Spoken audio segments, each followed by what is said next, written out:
decisions that the enterprise makes. And these decisions, they're interdependent in really complicated and ever-evolving ways. But rarely do companies model themselves that way, or rarely do they operate against a structure like that. So our software, it functions in a way that provides the integration between all these various silos of decision-making. And that allows you to turn shocks into opportunities and to turn opportunities into alpha. The end result of this is, whereas most software makes you more similar to your competitors, we make you more different. We make you more differentiated. And you can see that. You can see that in how our software-defined data integration really automates away the beta and enables you to start wielding your ontology for alpha generation in a matter of a few hours. You can see that in how the digital twin enables you to simulate and manage unexpected shocks to your supply chain. So one of the biggest investment areas for us over the last few quarters is in modularity for both Gotham and Foundry. And to understand why this is such a big deal, we have to back up a little bit and remind ourselves of our history and our approach. So you'll recall that we have developed an end-to-end offering. We have an opinion of how to solve every problem north of compute. It's pretty expansive. And we've earned these opinions in the field. We have taken responsibility for solving problems in an end-to-end way. And that has helped us understand where the kind of conventional understanding, the reference architecture, is either wrong or just broken. And we've encoded this knowledge into our platform. And over the years, this has resulted in an ever differentiated, powerful end-to-end offering. And that offering really met its moment in times of crisis, including in COVID, where we were able to start over 80 new engagements in the first 3 weeks because we had this solution that you could deploy in a couple of days to solve incredibly complicated problems. But it's not just a couple of days. Of course, it's 15 years of intensive R&D and a couple of days. 15 years of earning and encoding that opinion.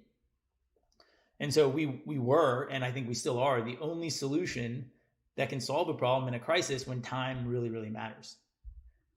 But historically, this has meant for our customers that they had to take our entire end-to-end platform, even if they have bits of internal investments that they really like, or bespoke development that's crucial to implement and leverage in the context of their business. And so our investment in modularity here really enables the customer to have the best of both worlds. The customer gets to take what they want from Foundry or Gotham, and they get to build on what they already have. And this best of both worlds, I think, is really important. It gives the customers the flexibility to leverage the components of Foundry that make sense to them, but it also gives them the benefits of the speed and uniqueness of our offering that we're so well known for and highly differentiated against. And from our perspective, this also opens up entirely new possibilities for us in terms of how we go to market. This modularity means that we have a better fit with channel partners and a better ability to distribute our product to meet our customers' needs.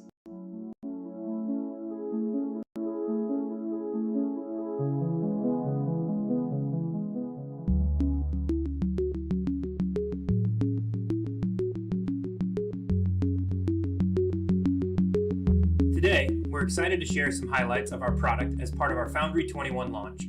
We will take you through a modular and interoperable suite of products that enable organizations to transform their business by breaking out of inflexible software and disconnected functions. First, we'll present the Foundry ontology and simulation engine. These technologies enable our customers to build and operate connected companies that can make the best decisions possible based on a deep understanding of their business, built on a foundation of data and models. Second, we'll share how our software radically accelerates critical business outcomes for our customers. With software-defined data integration and our use case catalog, you can achieve what used to take months or years, now in a matter of hours. Let's start with a simple question. What is Foundry? Foundry is a first-class data integration and management platform, a comprehensive suite of analytical tools, and an operational platform of applications for business users. But at its core, we believe Foundry is the central decision support infrastructure for any organization. We've built a software framework that translates data and models into knowledge that human operators can use to make better decisions. The Foundry ontology and simulation engine we are demoing today represent this connective tissue between assets in the digital world and actual decisions in the real world. Let's look at what this means for a large supply chain. As we built Foundry, we quickly learned that the amount of data in any organization is constantly increasing, creating a massive amount of entropy. For example, in a single supply chain project, like the one you see in front of you, you might need to ingest thousands of tables from a single ERP system alone. And in data from other systems, like operations, customer demand, and finance, and you quickly realize that it's extremely difficult to understand or discover anything from the data, even with all of it in one place. This is why companies spend years on data projects without any clear business outcomes. We determined pretty quickly that we needed to take a different approach. Palantir Foundry's ontology and simulation engine technology is our unique solution to this challenge. It preserves granular data governance and security while mapping all data into a shared, easily understood framework specific to the organization. This ontology, the representation or the digital twin of an organization, provides a common interface for all downstream workflows, from search and analysis to operational applications like supply chain optimization. It is also a two-way interface between an organization's digital assets and its real-world operations, allowing teams to feed their unique insights back into a common understanding of the business. Let's take a manufacturing plant as a first example. To create a 360-degree view of the plant, we are joining massive amounts of data, like sensor data from plant operations, or logistics data from distribution centers, or financial data from ERP systems to create the plant object. As we continue to integrate data to support more and more use cases, our ontology continues to grow. We also link the plant to key entities like distribution centers, customers, and raw materials, which are backed by even more data sources. The result of this data integration and mapping work is immediate transparency into the business objects, that plant, for business users across the organization. As a supply chain manager, a logistics officer, or a plant operations manager, I can see all the data that has been integrated to develop that plant object. And for any single plant, I can quickly see the most relevant KPIs to understand customers and distribution centers by city, as well as any demand alerts and the demand in production over time. Importantly, this ontology is dynamic and it changes over time, expanding as digital transformation starts to include more parts of an organization, and changing as the organizations themselves evolve. Traditional ERP systems and inflexible data models cannot handle these inevitable changes. This ontology goes beyond integrated 360-degree views. It's the foundation for all decision-making through search, analysis, reporting, and applications. This approach is transformative for several reasons. Instead of reinventing data foundations for every new project, you now have a compounding framework for new data to automatically flow into business applications. This radically decreases the time to build new workflows and provides a built-in shared language for collaboration across functions. What's most exciting is that this framework is bi-directional. All user insights and decisions are recorded in the ontology, where they become immediately available as data for others to build on. This enables unparalleled cross-functional collaboration. For example, imagine a supply chain analyst discovers excess inventory of a particular raw material that will expire in a few months. They can flag this as an opportunity, notify a customer account manager, and from there identify potential sales opportunities for those finished goods.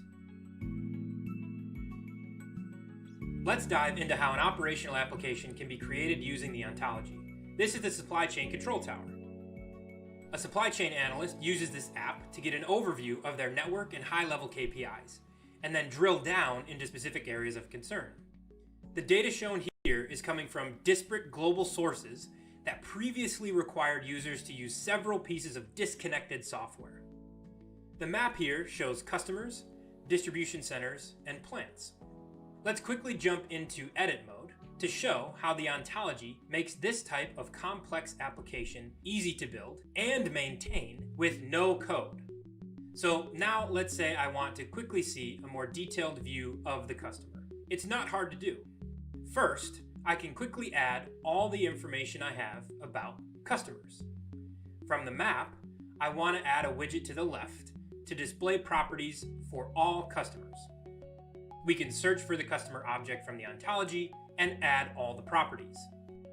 Next, I can add information in an additional widget below about linked distribution centers. Instead of a property, we're going to add an object list. And this requires all of that mapping between objects in the ontology we've already created. So in under a minute, I've added information to this view from dozens of data sources to enrich my decision-making ability. Importantly, these applications lead directly to real actions and form complex, multi-step, cross-functional business processes. For example, when a supply chain analyst identifies a demand gap, excess inventory, or other issues, they can immediately take corrective action, such as partially fulfilling an order or reallocating some of that stock. From there, a colleague in the distribution center can immediately see this new information and act on it. On the surface, this looks relatively simple, but under the hood, actions are a powerful building block. Every action represents a decision made by a user and is written back into the shared ontology. For example, a fulfill order action will subtract items from an inventory object, add those items to the order, and change the order status from open to filled. Actions can also have complex validations and security conditions, making them a powerful building block for multi-step business processes. This doesn't even require every user to be in Foundry. Actions taken in Foundry applications can write directly back to legacy systems, they can interact with business systems like email, or even talk to machine control systems, allowing applications to seamlessly integrate into existing operations. This same layer powers not only operational applications, but also advanced search capabilities and powerful analytical and reporting tools. So far, we focused a lot on data, and how data is mapped into the ontology to generate a dynamic model of the organization that powers decision-making downstream. In order to make even better decisions, your team needs more than just data. Oftentimes, operators rely on models to help them understand the potential impacts of decisions before they make them.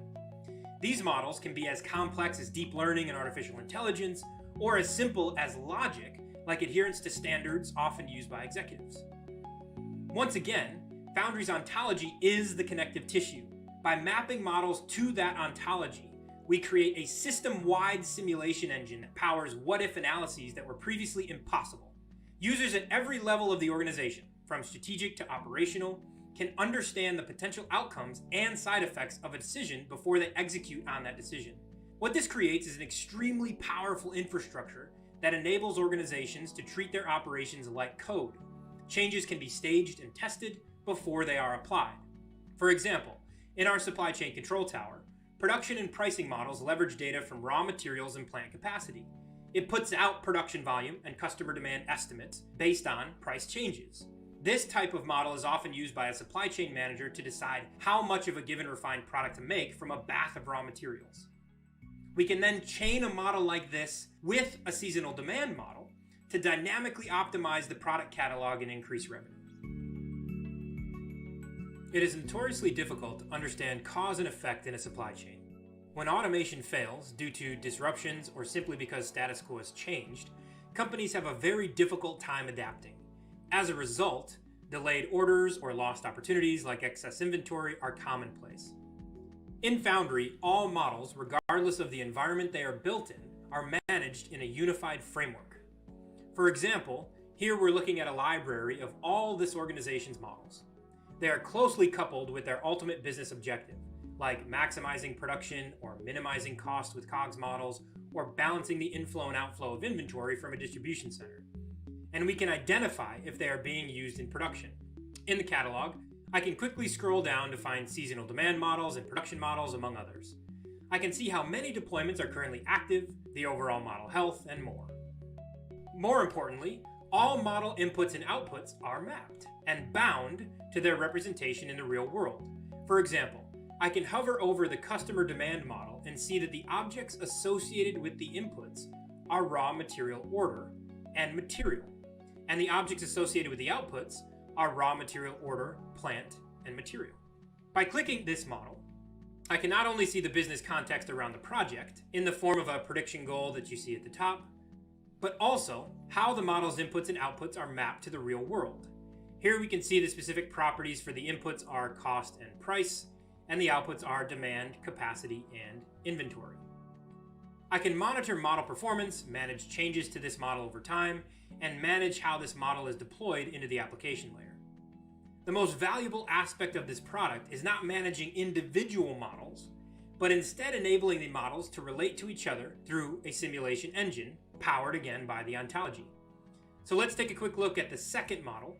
This model contains the production recipes for converting all raw materials into finished goods. What I can see pretty quickly is that one of these model inputs, material inventory, matches the output of my previous model. That means that these models can be chained together. To see chained modeling in more detail, we can go to our simulation interface, Vertex. With the seasonal demand model and the production model, we can quickly traverse a complex value chain and ask questions like, if a supplier delivers only 50% of a raw material, what is the impact on my on-time delivery of finished goods? Which of my customers are most impacted? Because the models are chained together through real-world mapping, I can easily understand the complexities of my entire supply chain, from upstream suppliers to downstream customers, and everything in between, including the plants and the distribution center nodes. As a result, everyone can understand and anticipate the side effects of their decisions, allowing for unprecedented collaboration and universally optimal decision-making. By moving the slider, we can simulate the interactions of all of the models and the impact on the supply chain into the future. We can see some of the nodes turn red, the plants and distribution centers you see on the map, alerting us to potential problems in our supply chain, such as low inventory or an increase in unexpected demand, or anything else. Here we're looking at the detailed system view, but this simulation engine can also be deployed into any application to inform decisions at every level of the organization. So let's quickly go back to our supply chain control tower. We enriched the alert response workflow so users can run simulations of potential remediation action. In this, we have an unexpected excess of raw materials. Once I look at the overview, I can click into the Planning Response tab. So I can see the current raw material excess inventory, the expected demand, and the percent of production capacity. From there, I can evaluate potential actions. Other applications like product planning and pricing can easily be built on top of the same simulation layer, ensuring consistent assumptions and enabling collaboration across functions. The connective tissue of the platform allows efficient iteration and decision-making across any layer of an organization, from the COO to the supply chain manager, all the way to the logistics analyst creating the simulations. So far, we've really focused on how the ontology and simulation engine provides an unprecedented infrastructure for decision-making. To close this demo, we want to talk about how we are scaling this technology and making it easier for customers to leverage it through software-defined data integration and our use case catalog, making it easier for customers to leverage their data, the ontology, and the simulation engine. First, let's understand where the data exists with the customer and how we can quickly connect to those data sources. Palantir Foundry provides point-and-click connection, integration, and transformation of data. For legacy ERP systems, the product goes even further, taking raw data, joining it, and deriving new features that can be leveraged in downstream workflows. Data projects that previously took years are done in hours. So how did we accelerate the time to value for our customers? Through software-defined data integration. It unlocks business value in unprecedented time, not seen in other software. Instead of spending months and years parsing complex backend systems, our SDDI technology automatically connects the business-readable format with the backend table names and infers the relationships between data tables, including any user-defined tables. Our SDDI technology also leverages the online shopping experience, where users can add the necessary data to the cart, which can then be synced. When users are ready, they can select Sync, which automatically creates the ontology, from the data source through the transformation layer, all the way to those objects that we saw previously, the plant, the distribution center, and the customer. At the beginning of this talk, I mentioned that Foundry now ships with a catalog of comprehensive, out-of-the-box products that accelerate its time to value. We've created these using our 15 years of experience across industries and sectors, maximizing their universal utility. We achieve this automation by solving the most difficult pieces first, like complex data integrations, developing the infrastructure for chaining simulations, and developing the connective tissue through an ontology. Every client's challenges manifest themselves differently. Organizations that may look the same, banks or energy companies or transportation companies, can actually have significant divergence across use cases. We maintain our customers' uniqueness by building the framework to automate the complexity of the data integration and setup, to allow for maximum creativity and flexibility in the solution and the decision space. We don't simplify the solution so that it will scale. We automate the complexity so our solutions can accelerate. This was exceptionally relevant in 2020 during COVID. Our customers across both government and commercial needed help now, which required the ability to build applications faster than previously seen in software technologies. I'll show you how Archetypes, the use case catalog, allows clients to traverse the entire Foundry platform with no code to achieve specific outcomes and deliver business-facing workflows in hours. We can automatically build the supply chain control tower I showed you using the use case library and our installation wizard. So we can see some of the use cases on the right that have been valuable so far, and one in particular focused on supply chain. Once we deploy this use case, we can easily navigate through the installation wizard. We can first see the auto-generated object types for the specific workflows we want to deploy that ties directly to the software-defined data integration we mentioned at the very beginning.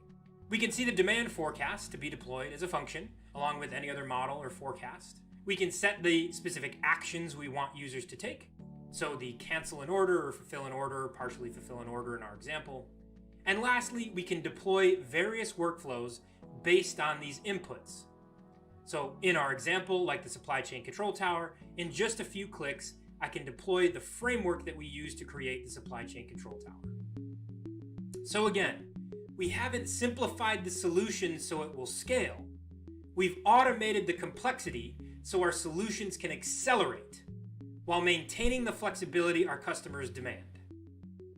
This speed to value has been vital to our clients in the past year as the world landscape has shifted due to the pandemic and the need for digital transformation has grown exponentially. This software-defined data integration coupled with Archetypes is massively accelerating our customers' ability to deliver on their digital transformation.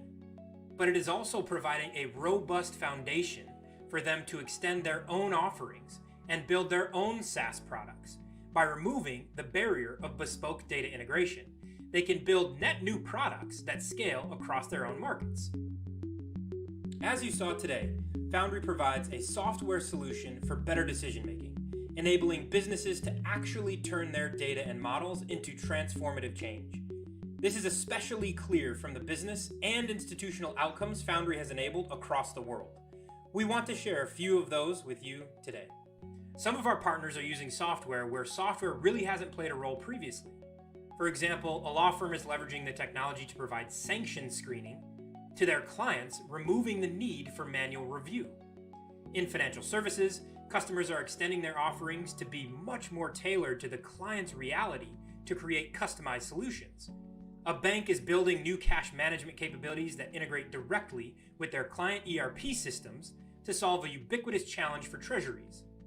Another bank is investing in using the software to build resilient trade financing solutions that are highly responsive to dynamic supply chains.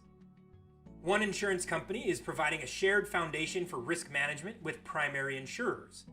Another insurance company is deploying an elder care operating system across Japan to address a systemic societal issue of inefficient resource allocation. In manufacturing, companies are breaking down silos to make their value chains work much more efficiently together.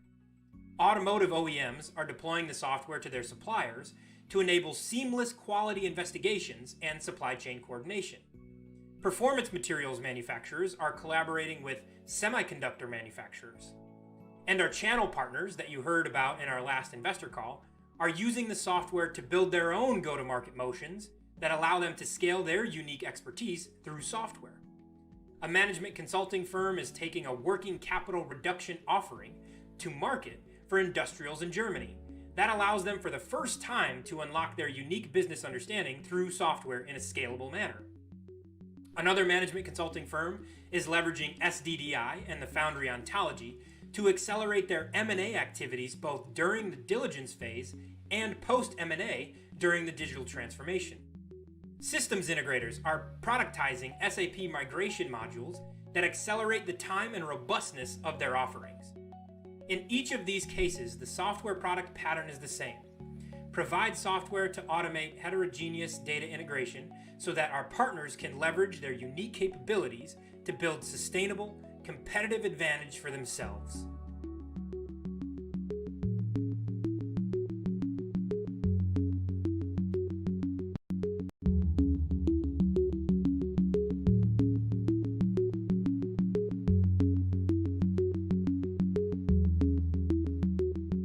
Hi everyone, I hope you all enjoyed John's demo. I want to talk a little bit about the future of Foundry and how we're going to increase Foundry's impact. We think about doing that in 3 ways.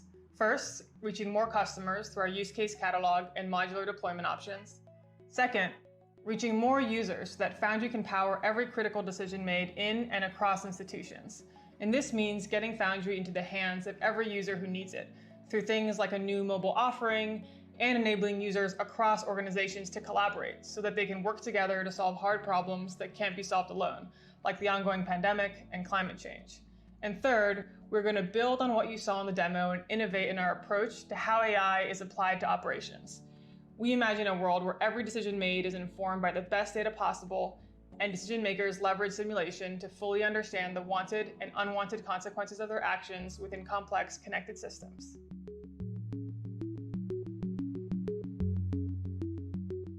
Our customers' missions don't stop during a digital transformation. As Sean mentioned earlier, modular deployment of Foundry's capabilities allows us to deliver value faster within existing digital landscapes. And one way of doing this is Foundry's use case catalog. And what I want to emphasize with this is that it's much deeper than just some nice looking application templates.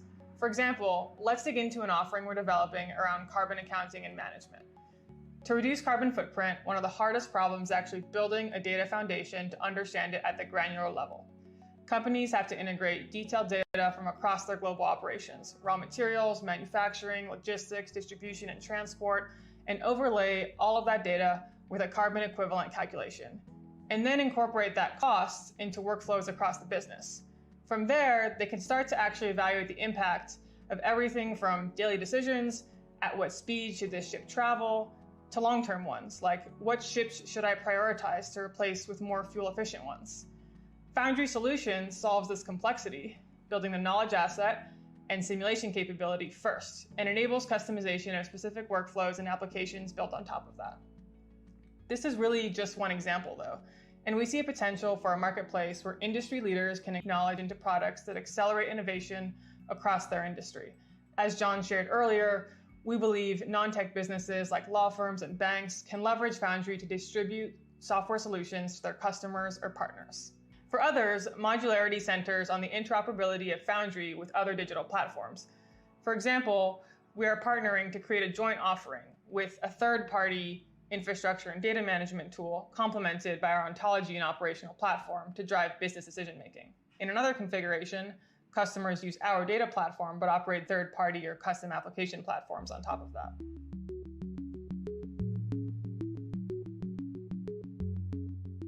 Over the past few years, we've seen Foundry extend from the offices of data engineers to every operational edge imaginable, from the shop floor of the final assembly line to maintenance trucks servicing global infrastructure to military bases and more.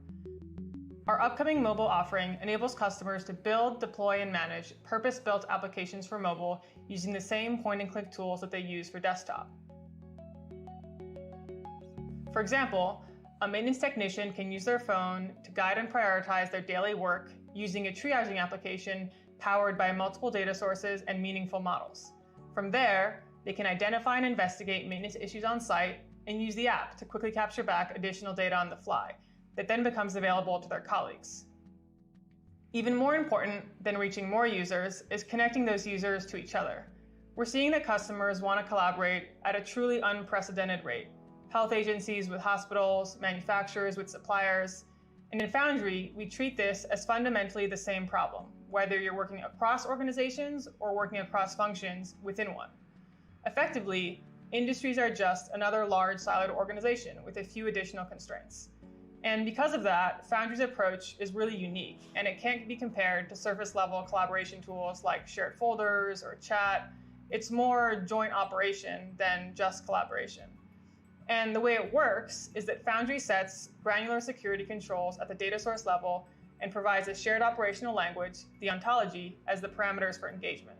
And these parameters then flow seamlessly into all downstream business tools, freeing up users to focus on the problem at hand, and effectively, within the boundaries of Foundry, work as one team. Equally important, the system is dynamic because security stances are constantly changing. Shared spaces can be used for ongoing collaborations, like between suppliers and manufacturers, or they can be purpose-built, time-limited shared spaces that meet strict privacy requirements between organizations collaborating in this way for the first time. We see the potential impact of Foundry's shared spaces primarily as resiliency and adaptability to change, rather than just efficiency in the status quo. Challenges like electrification of cars or prevention of the next pandemic require rapid evolution of how organizations securely share knowledge and change together.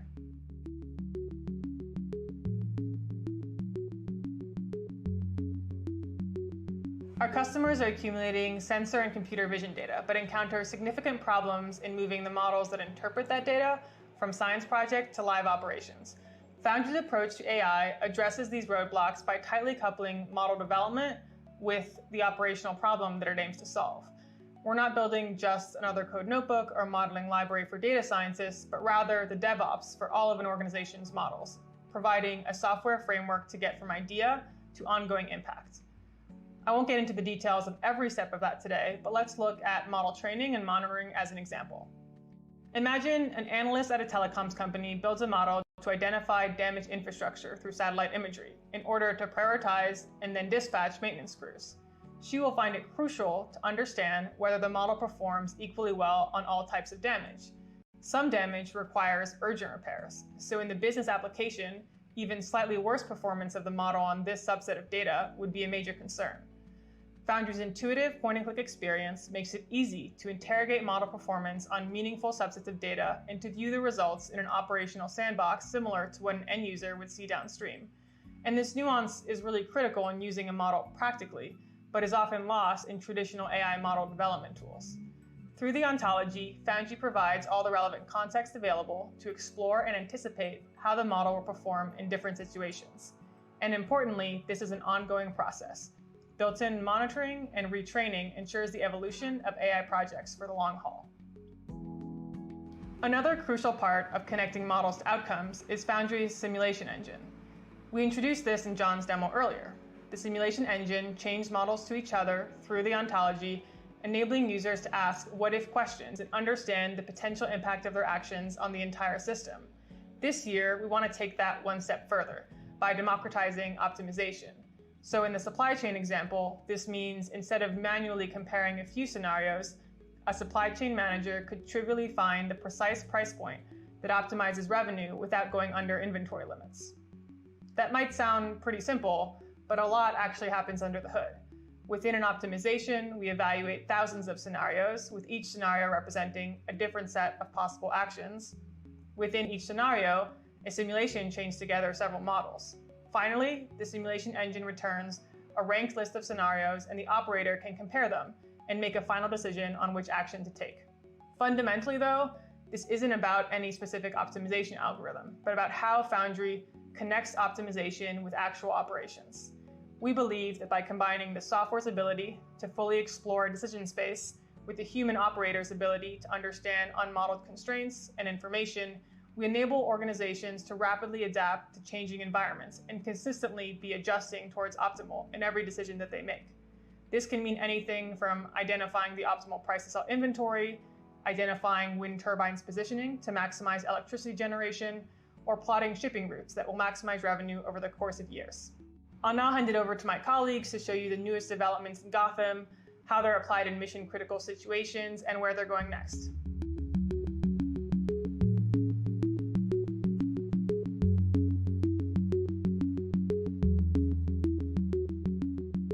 Hello, I'm Doug Philippone, Palantir's Global Defense Lead.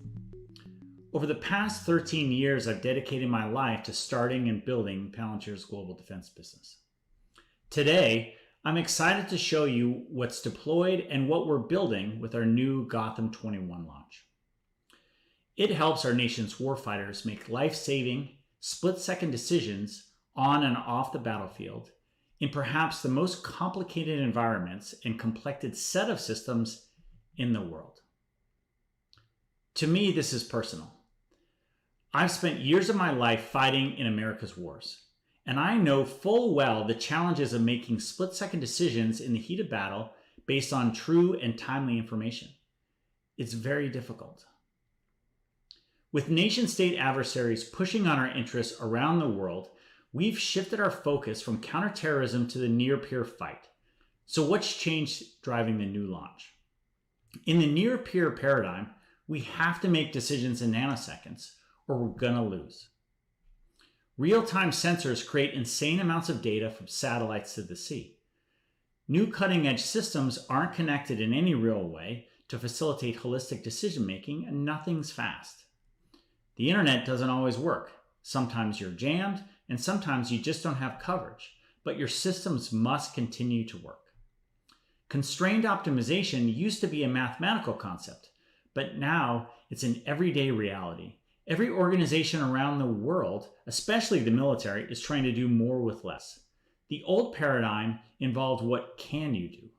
The new Gotham launch helps commanders quickly understand not only the choices available to them, but the second and third order costs of those choices.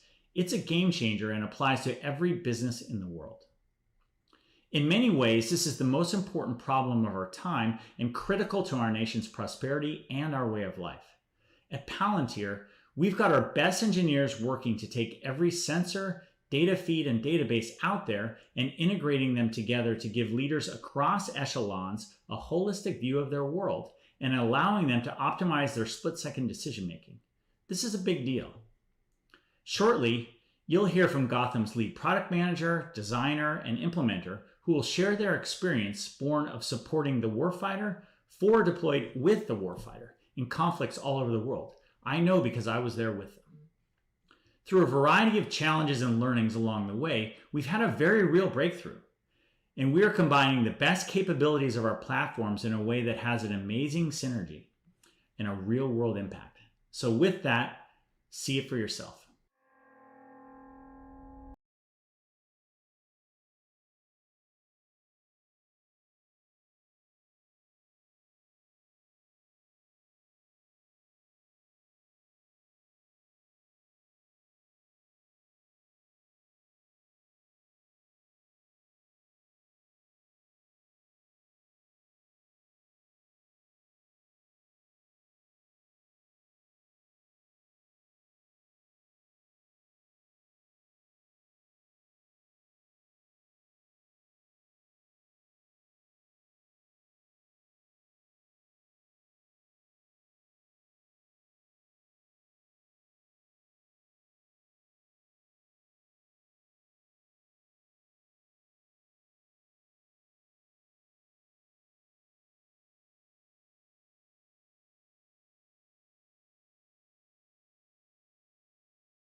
All right, so that demo covered quite a few things in a short time. We'll want to unpack a bit what you just saw. I should also mention that while our story was obviously notional, the problem set was not. We showed a wide array of real capabilities that are deployed in the field today. So with that in mind, my colleague Andy and I want to break down for you how Gotham in 2021 is focused on building the operating system across 3 phases of the decision-making cycle: understand, decide, and act. Let's dive in. The first step in any good decision-making process is developing an understanding of the situation. What do we know? Logic would follow that having more data leads to more insights, which ultimately results in better decisions. But more data doesn't magically translate to better decision-making. Over the past decade, the US government has spent hundreds of billions of dollars on sensors, which create more data than ever before. Without a brain, though, better eyes alone cannot see. The sheer amount of data produced by these sensors has far eclipsed what a human being can process. We simply don't have enough eyes to analyze every observation, every frame. Gotham provides the brain for these sensors, fusing data and augmenting it in order to produce clear, actionable views of the world. And the Gotham brain isn't just focused on what our adversaries are doing. By connecting directly with organizational logistics and personnel data, Gotham provides an understanding of both sides of the battlefield, a digital chessboard that maps the entire battle space. So what does this look like in practice? Let's take a look at one of the early vignettes from our demo. If you watch enough spy thrillers, you get the impression that this type of interface is common in the defense and intelligence world. However, the reality is that many soldiers, Marines, airmen, and sailors are forced to use a series of disjointed, dated systems that merely feed PowerPoint slides. This single pane of glass is actually distilling an extreme. We're looking at data sets that would normally never make it onto the same screen, let alone the same system. But getting data into one place is only part of the challenge. Surfacing the right data to the right user at the right time is an art in of itself, and it's a place that AI can play an important role.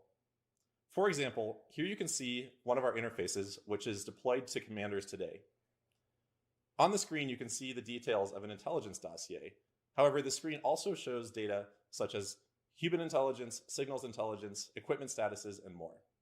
From logistics and personnel to intelligence, Gotham provides unified views just like this to users across organizations and locations. These views are the bedrock for developing an understanding of what's happening in the world. Once you understand the situation at hand, you have to decide what you want to do about it. Gotham allows decision makers to spend less time setting up the digital chessboard and more time analyzing and planning the right moves to win. Every military operation is ultimately comprised of a series of decisions. The quality and timeliness of these decisions can often have massive real-world implications. Decision makers at every echelon can use Gotham as a digital playbook to explore different options, evaluate trade-offs, and model scenarios. Now, it's important to note that these decisions don't happen in a vacuum. This isn't single-player chess. Your decisions are only as good as your ability to adapt to an ever-changing environment. Gotham allows globally dispersed users to develop and evolve decision models together in real time against an adaptive adversary. Lastly, these decisions are being modeled and captured as a new type of data itself. We can use that data to train and improve AI models, which can ultimately help the enterprise make better decisions over time. Traditionally, most operational decisions are made via phone call or email. This critical data is lost in the ether. Gotham provides an interface to analyze and make data-backed decisions that contribute to the institutional knowledge and enable our forces to make better, faster decisions. Let's look at an example. In this course of action, we can see the proposed sequence of sub-actions, such as tasking an asset, deploying a unit, and disabling the anti-aircraft system. For each task, there's a breakdown of how long each action will take, as well as the resourcing needs and availability. It's critical that this picture is real-time and adaptive. Users must be able to trust that their decisions reflect the most recent, accurate understanding of the world. In this example, an intel alert has tangibly changed the parameters of our decision. These changes are highlighted in the interface. Finally, it's time to act. We've made our decision and now we have to do something about it. This will often take a constellation of people and machines to carry out. In order to most effectively navigate this transition from decision to action, Gotham is deployed at the edge, on vehicles, aircraft, and ships across the world. To run on these hardware systems, which, just to give you a sense, can range in size from massive naval vessels to these onboard aircraft sensors that are roughly the size of a baseball, Gotham is a modular platform through and through. Once installed, these Gotham nodes synchronize to form a distributed mesh that is resilient to network failures, rerouting and adapting as systems come on and offline. Running at the edge allows Gotham to continuously analyze sensor data as it's collected, reducing the time to insight from hours to seconds. And as decisions are made, Gotham nodes in the field can communicate digitally with a wide array of military control systems to rapidly coordinate and adjust plans. By sharing data from node to node and from edge to cloud, Gotham provides the entire force with a data fabric that is synchronized in real time. This ultimately enables the enterprise to stay one step ahead of our adversaries. From a user's perspective, this means all of the capabilities we've talked about are not constrained to desktop computers and air-conditioned operation centers. Users can access these features on the edge, on ruggedized laptops and onboard displays, extending their ability to understand and decide into the battlefield. Here we can see several real-time streaming sensors broadcasting data to a forward-deployed laptop. In this case, these data feeds are augmented by AI models, which are running in real time on edge hardware. Each of these dots you see on the map is the output of one of those models. We can also see the real-time locations of our own troops, providing critical situational awareness that is necessary to react quickly if the safety of the team is threatened. By breaking down these silos, every individual can play a role in the success of the mission. Gotham is an expansive platform. What started as an intelligence tool has grown into an operating system for all phases of the decision-making cycle: understand, decide, and act. We've come a long way over the past decade, but our core philosophy has remained consistent. None of this matters without our users. At Palantir, we build Iron Man suits, not robots. Our goal is to protect and augment our warfighters, not to replace them.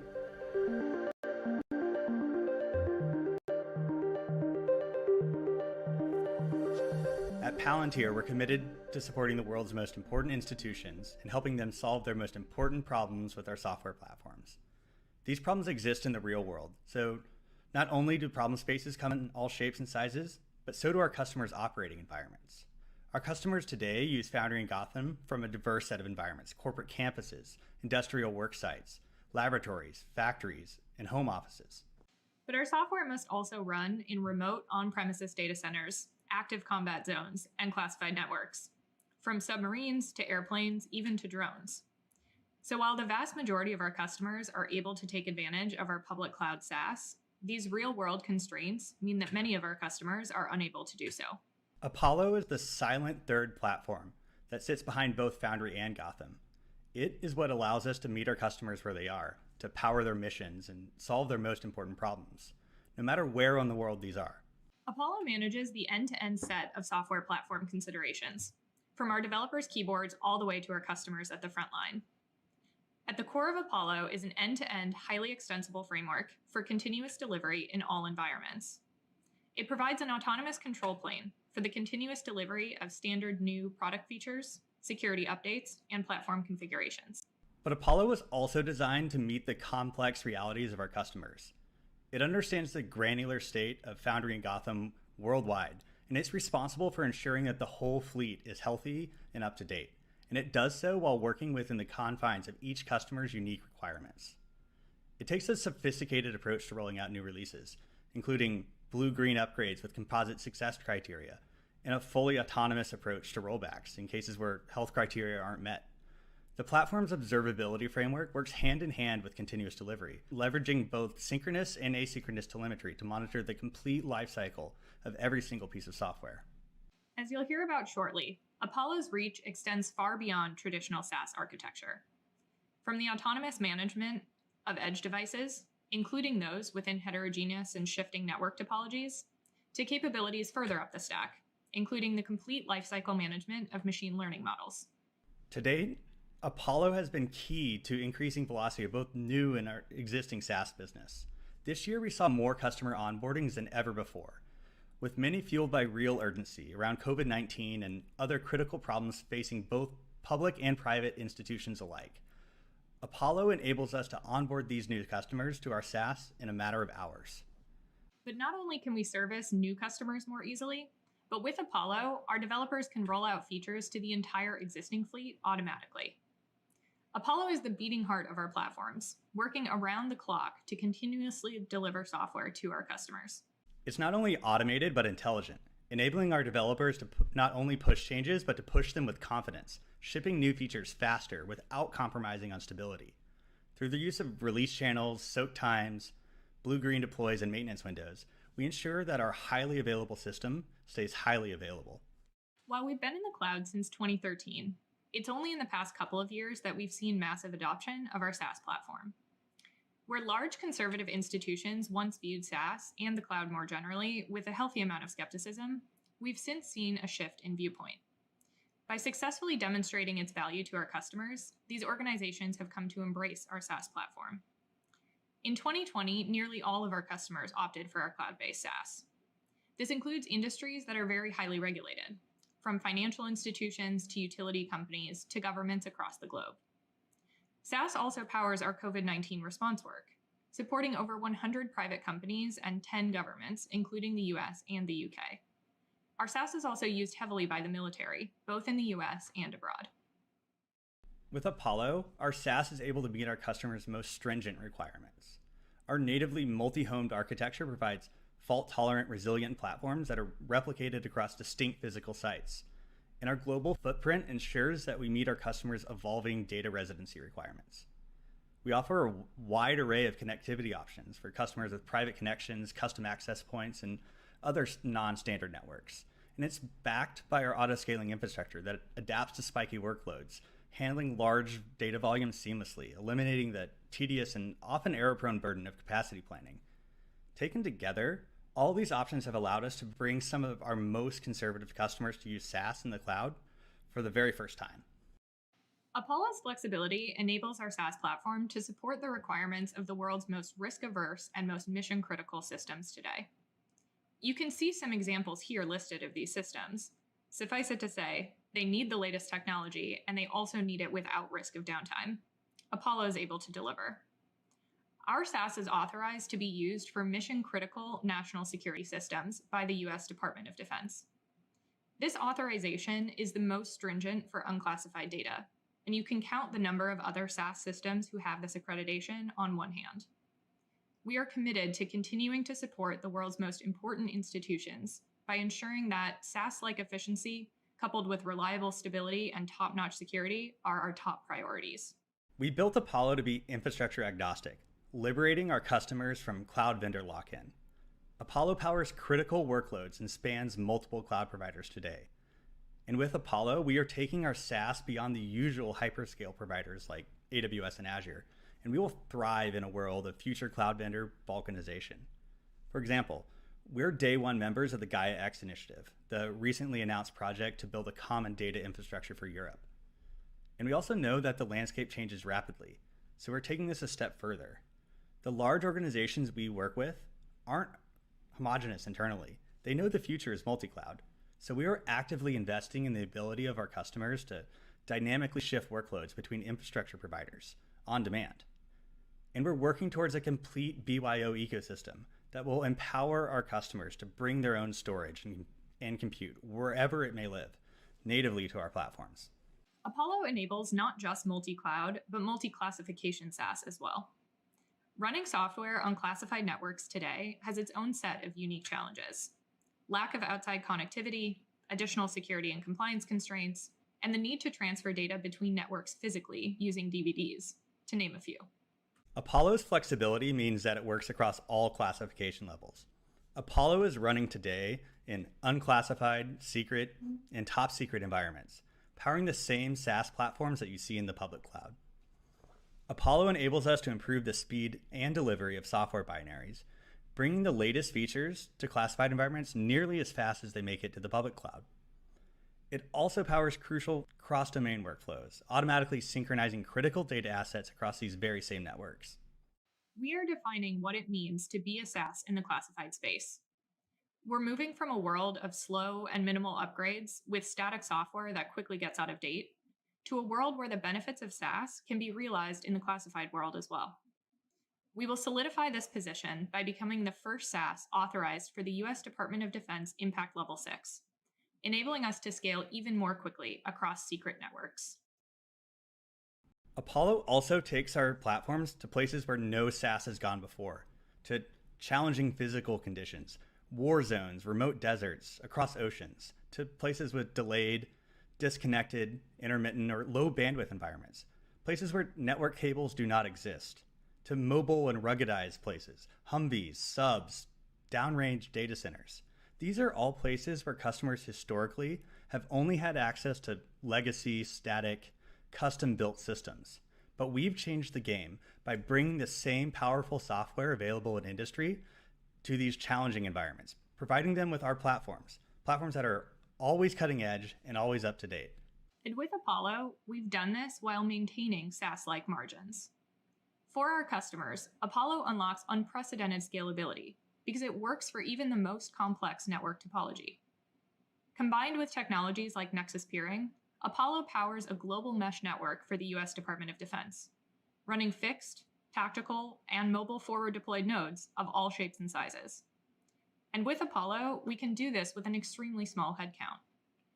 Projects that would have previously been infeasible due to complex custom work, projects that took so long to build that they were nearly obsolete by the time they were completed, are now within reach, all because of Apollo. Apollo is also revolutionizing how we think about the dynamic capabilities of these nodes and the edge.